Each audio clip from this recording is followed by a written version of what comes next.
नमस्ते, स्वागत छ हजुरलाई दिदीको किचनमा। आज हामी चाहिँ कोइरालाको अचार बनाऊँ है सबैजना मिलेर।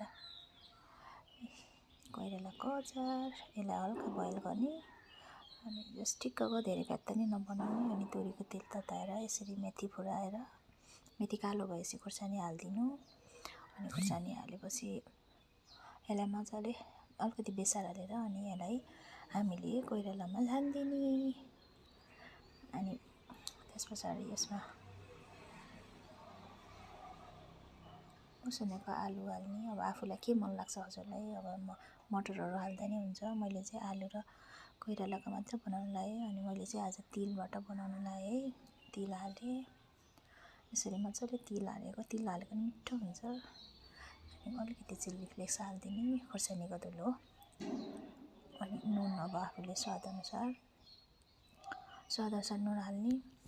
अनि यसमा यो अब अमिलै हुन्छ, कोही चाहिँ अलि अमिलो हुँदैन, धनियाँ काटेर हालेर। अनि मैले चाहिँ अलिकति प्याज नि राख्यो।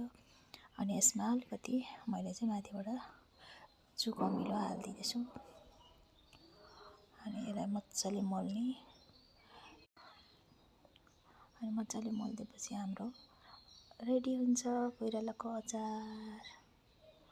ल कस्तो हुन्छ, कस्तो भयो, के कमी भयो, के पुगेन ल लाइक सेयर कमेन्ट गरिदिनुहोस् है सबैजनाले। ल धन्यवाद।